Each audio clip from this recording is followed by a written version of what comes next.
Salam kerahiman. Hari ini kita ketemu tanggal 29 Agustus. Tinggal 30, 31 selesai, kita masuk ke tema yang baru di bulan September. Kita akan baca dari diary nomor 1556, itu bicara tentang kesucian, dan 1681 bicara tentang persekutuan dengan Allah. Kita masuk ke doa pembukaan ya. Dalam nama Bapa dan Putra dan Roh Kudus, amin. Tariklah saya ya Tuhan, supaya saya ada di dalam Engkau. Cintai saya, supaya saya bisa mengasihi sesama. Amin. Dalam nama Bapa dan Putra dan Roh Kudus, amin. 1556. Ketika aku pergi ke kapel sejenak, Tuhan menunjukkan kepadaku bahwa di antara orang-orang pilihannya ada beberapa yang ia pilih secara khusus dan yang ia panggil kepada tingkat kesucian yang lebih tinggi, kepada kesatuan yang istimewa dengan Dia. Dari jiwa-jiwa yang mirip serafim ini, Allah menuntut kasih yang besar daripada yang ia tuntut dari jiwa-jiwa yang lain. Memang mereka semua hidup dalam biara, tetapi kadang-kadang Tuhan menuntut dari jiwa tertentu tingkat kasih yang lebih tinggi.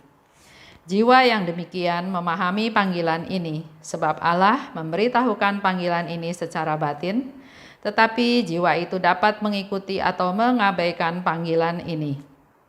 Tergantung pada jiwa itu sendiri, apakah ia akan setia pada sentuhan-sentuhan Roh Kudus atau menolaknya. Sudah diperlihatkan kepadaku bahwa di purgatorium ada tempat di mana jiwa-jiwa harus membayar utang mereka kepada Allah atas pelanggaran-pelanggaran seperti itu. Siksaan seperti ini merupakan siksaan yang paling berat bagi semua jiwa. Jiwa yang telah menerima tanda khusus dari Allah akan ditonjolkan dimanapun ia berada, entah di surga, entah di purgatorium, entah di neraka.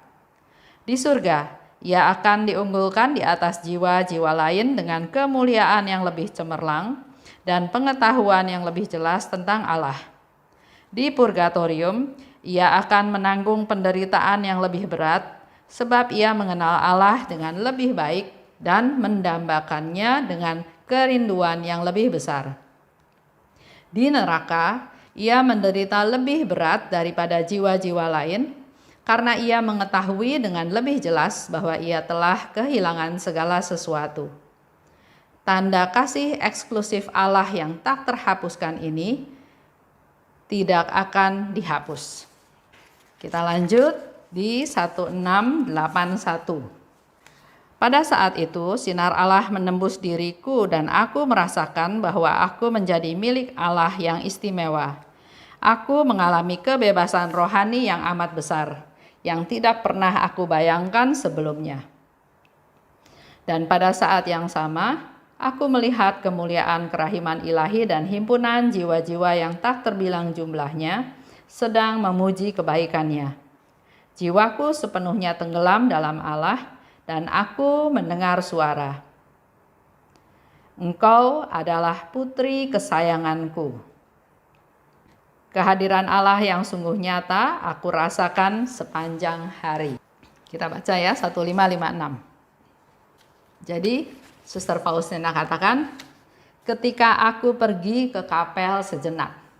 Jadi keadaannya waktu itu Suster Faustina ada di kapel. Tuhan menunjukkan kepadaku bahwa di antara orang-orang pilihannya ada beberapa yang ia pilih secara khusus. Di antara orang-orang pilihannya. Artinya buat kita semua juga. Kita semua adalah orang-orang pilihan Allah. Yang diundang oleh Allah, yang dipilih, yang dipanggil, dan sekarang kita ada di sini sebagai devosan kerahiman ilahi. Orang-orang yang dipilih Allah untuk menjadi devosan kerahiman ilahi. Di antara orang-orang pilihannya, ada beberapa orang yang ia pilih secara khusus. Dan yang ia panggil kepada tingkat kesucian yang lebih tinggi, kepada kesatuan yang istimewa dengan Dia.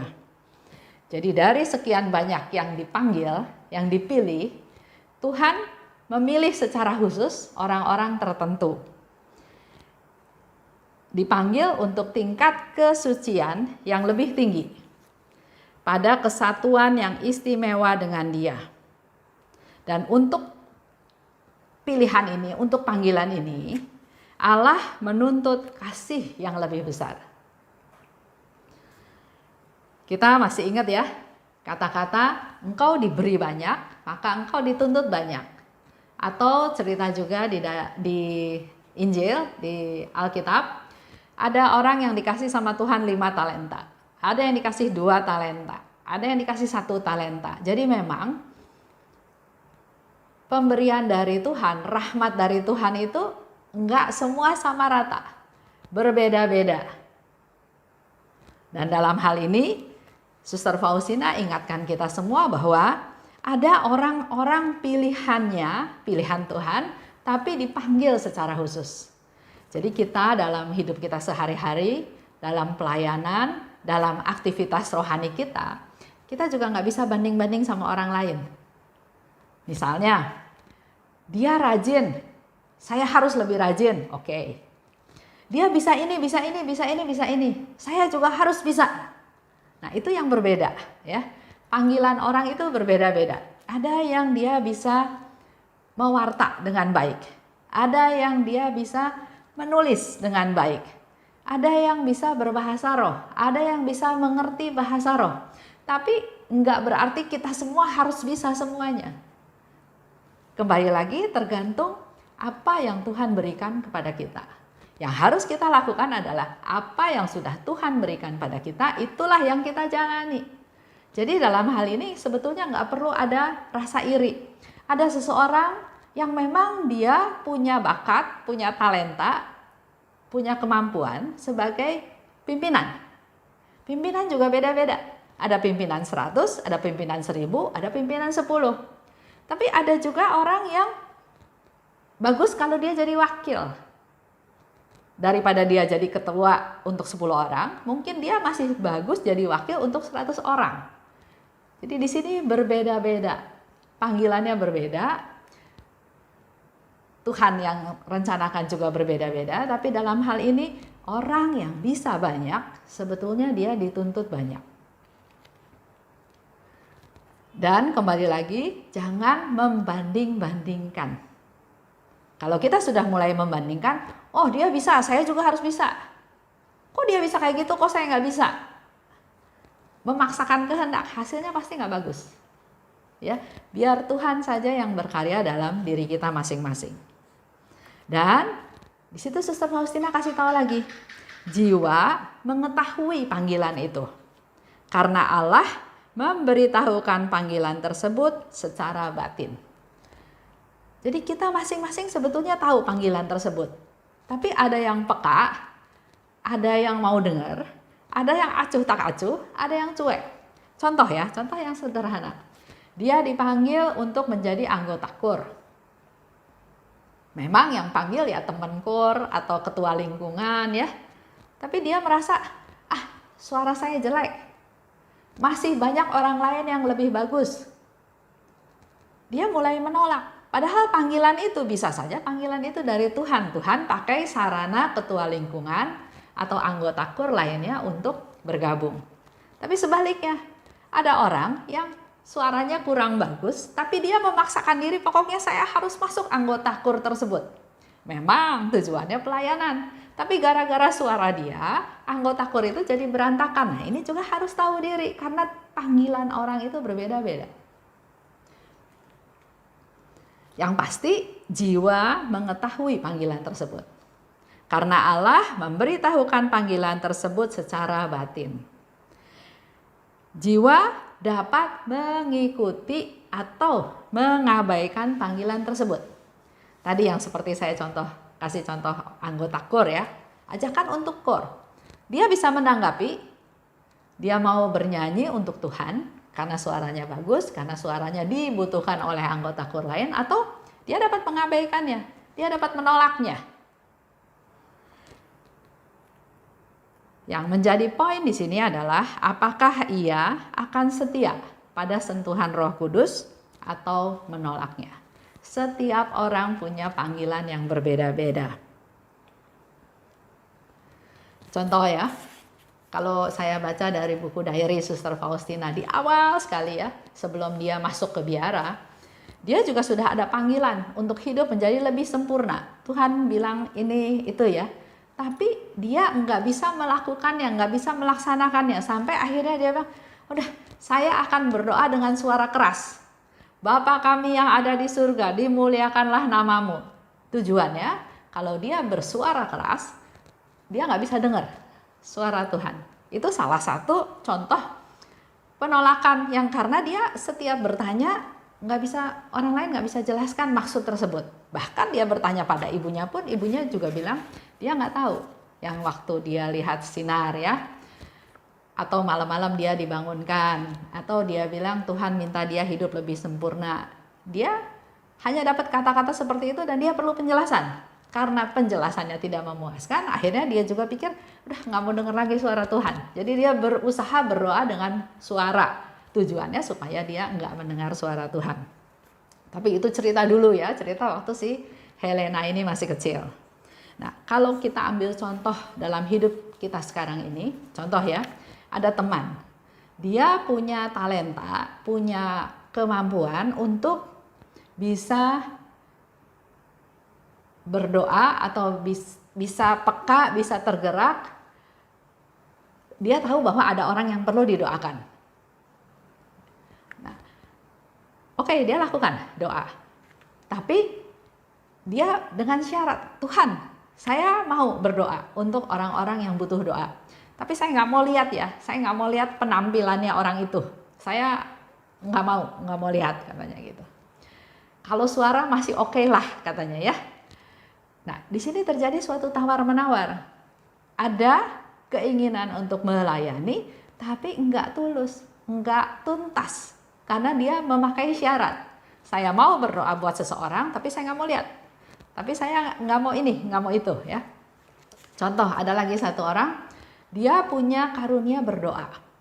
Kalau dia berdoa, dari sharing-sharingnya dia ya, banyak orang-orang yang bertobat. Banyak orang-orang yang merasakan kasih Tuhan melalui doa dia.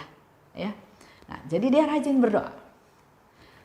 Suatu hari, dia bilang dia nggak mau doa lagi. Khususnya untuk orang-orang yang sekarat, orang-orang yang sudah meninggal. Dia nggak mau doa lagi. Kenapa? Iya, karena saya nggak mau orang-orang jiwa-jiwa yang didoakan itu malah cari saya. Artinya gini, gampangnya, kita tahu ada jiwa-jiwa di purgatorium, jiwa-jiwa yang sudah meninggal, mereka masih harus diproses untuk supaya bisa pulang ke rumah Bapak. Mereka butuh doa-doa kita. Kalau contohnya saya bukan pendoa, pasti jiwa-jiwa itu juga nggak cari saya karena saya nggak bisa menolong dia ya. Tapi sebaliknya, kalau saya pendoa, jiwa-jiwa tersebut tahu saya pendoa, maka dia sangat berharap supaya saya berdoa buat jiwa-jiwa tersebut untuk menolong mereka. Nah, poinnya teman saya ini punya karunia berdoa dan doanya sering dikabulkan Tuhan. Doanya ada kuasa ya, sehingga ada orang bertobat. Tadinya dia nggak percaya Tuhan jadi percaya sama Tuhan. Tadinya sakit didoakan sembuh. Banyak hal ya. Tapi dia bilang dia nggak mau berdoa untuk orang-orang yang sudah meninggal. Dia nggak mau berdoa untuk orang-orang yang sekarat. Karena dia nggak mau jiwa-jiwa itu cari dia sebagai pendoa. Saya pernah ngobrol sama satu romo. Romonya bilang, yaitu karunia yang Tuhan berikan kepada dia. Tapi dia nggak mau lakukan lagi, Romo. Ya, itu urusannya dia. Tapi biasanya orang itu tidak akan merasa damai. Karena dia dapat tugas dari Tuhan, dia tidak laksanakan tugas tersebut. Nanti di akhir harinya akan ada hal yang harus dia pertanggungjawabkan. Jadi panggilan Tuhan, pilihan Tuhan kepada kita berbeda-beda tugasnya, tapi kalau kita sudah ditugaskan dan Tuhan sudah memberitahu kepada kita, kita harus melaksanakannya. Nggak boleh nawar, nggak boleh bahkan menolak. Walaupun di sini dikatakan Tuhan memberitahukan secara batin, orang itu bisa menerima atau menolaknya. Nah, lanjut ya, bacaannya lanjut. Di purgatorium adalah tempat di mana jiwa-jiwa harus bayar utang pada Allah atas pelanggaran-pelanggaran seperti itu. Dan siksaan mereka lebih berat. Jiwa yang telah menerima tanda khusus dari Allah akan ditonjolkan dimanapun dia berada. Jadi orang-orang pilihan Tuhan yang secara khusus Tuhan menghendaki dia punya kasih yang lebih besar, yang lebih istimewa, persatuan dengan Tuhan, maka jiwa ini akan menerima tanda khusus dari Allah dan akan ditonjolkan di mana dia berada. Di surga diunggulkan daripada jiwa lain. Kemuliaannya lebih cemerlang kalau dia ada di surga, ya. Orang-orang pilihan ini kalau ada di purgatorium, maka dia akan menanggung penderitaan yang lebih berat daripada orang lain. Karena ia mengenal Allah lebih baik dan mendambakan kerinduan yang lebih besar. Dia akan lebih berat menderita daripada yang lain karena dia tahu Allah. Dia tahu Allah lebih baik. Tapi dia tidak laksanakan, dia tolak. Nah, kalau jiwa ini ada di neraka, ia juga menderita lebih berat lagi karena ia tahu ia sudah kehilangan segala sesuatu. Jadi kembali lagi ke contoh tadi, kedua teman saya, yang satu nggak mau lihat, nggak mau, cuma mau mendengar suara, jadi ada tawar-menawar. Bahkan yang satu lagi, walaupun ada dorongan berdoa untuk jiwa-jiwa, dia udah nggak mau berdoa karena ya itu dia nggak mau jiwa-jiwa yang butuh doa itu datang ke dia. Ya. Nah, di sini diceritakan bahwa kalau orang itu nanti ada di purgatorium, dia akan menderita lebih berat. Kalau ada di neraka, dia akan menderita juga lebih berat karena dia sudah kehilangan segala sesuatu. Kalau dia ada di surga, juga kecemerlangannya lebih istimewa daripada yang lain. Nah, kita yang masih ada di dunia, lakukanlah apa yang Tuhan sudah rencanakan dalam hidup kita masing-masing. Karena di sana dikatakan, tanda kasih eksklusif Allah ini tidak terhapuskan dan tidak dapat dihapus. Jadi kalau kita sudah dipilih Tuhan menjadi orang-orang pilihan yang khusus, yang istimewa, tanda itu nggak bakal hilang. Walaupun kita tidak melaksanakannya. Ya, tanda itu tidak akan hilang. Lanjut. Di 1681 dikatakan, pada saat itu sinar Allah menembus diriku. Dan aku merasa jadi milik Allah secara istimewa. Aku mengalami kebebasan rohani, bisa melihat kemuliaan kerahiman ilahi, dan juga melihat himpunan jiwa-jiwa yang sangat banyak sedang memuji kebaikan Tuhan. Jiwaku tenggelam dalam Allah dan mendengar, Engkau adalah putri kesayanganku. Kalau kita melaksanakan apa yang Tuhan kehendaki, kita menanggapi panggilan Tuhan, bukan menolak, bukan menghindar. Di situ Suster Faustina sudah ceritakan apa yang dia alami. Ada kegembiraan rohani, ada kebebasan, ada kemuliaan kerahiman ilahi, dan dia bisa melihat orang-orang jiwa-jiwa memuji Tuhan tanpa henti. Dan Yesus bilang, Engkau adalah putri kesayanganku. Kata-kata itu bukan hanya untuk Faustina aja, berlaku juga untuk kita. Kalau kita meneladan, meniru apa yang Suster Faustina lakukan, kata-kata itu juga bisa berarti untuk kita semua, bahwa kita adalah putri kesayangannya Tuhan. Kehadiran Allah yang sungguh nyata aku rasakan sepanjang hari. Menjadi PR kita semua. Pertanyaannya, apakah aku termasuk orang pilihan Allah?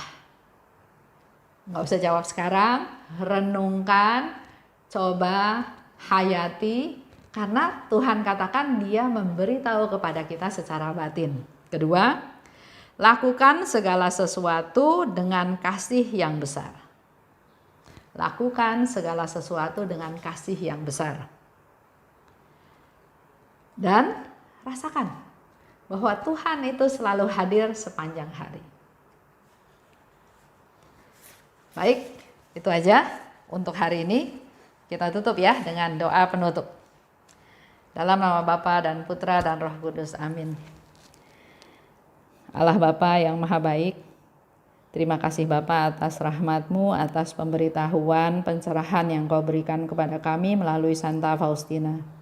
Bahwa ada orang-orang yang Kau pilih secara khusus untuk mempunyai kasih yang istimewa. Buatlah kami peka Tuhan untuk menanggapi panggilan-Mu, agar kami bisa mendengarkan suara-Mu dalam hati nurani kami masing-masing, dan kami dimampukan untuk diberi keberanian untuk melakukan apa yang sudah Engkau rencanakan terhadap kami. Jangan sampai kami menolak sentuhan jamahan Roh Kudus yang sudah Engkau kirim kepada kami. Tumbuhkanlah rasa cinta kami ya Tuhan, agar apapun yang kami lakukan dengan dasar kasih yang besar. Dan kami sungguh bersyukur Tuhan, karena kami boleh terus merasakan kehadiran-Mu. Terima kasih Tuhan atas segala kasih karunia-Mu dan rahmat-Mu. Amin. Dalam nama Bapa dan Putra dan Roh Kudus. Amin. Salam kerahiman.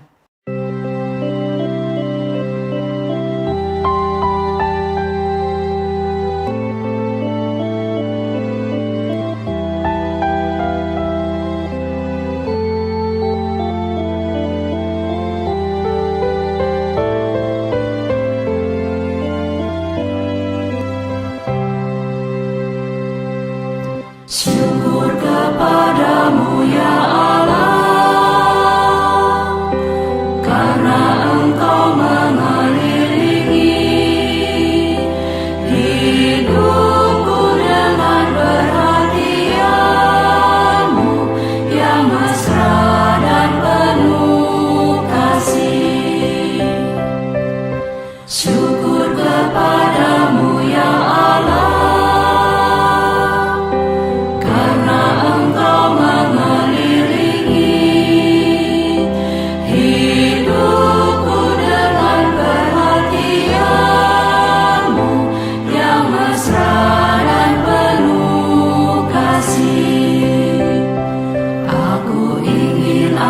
seluruh hidupku selalu menjadi ucapan syukur. Ya Allahku, kepadamu ku serahkan seluruh jiwa dan ragaku ini.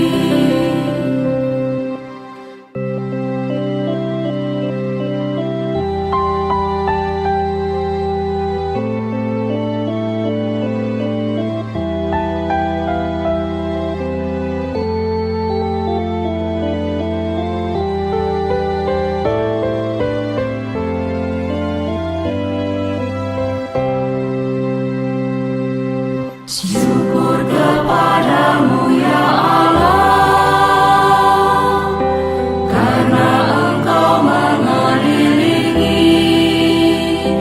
hidupku dengan perhatian-Mu yang mesra dan penuh kasih. Syukur kepadamu ya Allah, mengelilingi hidup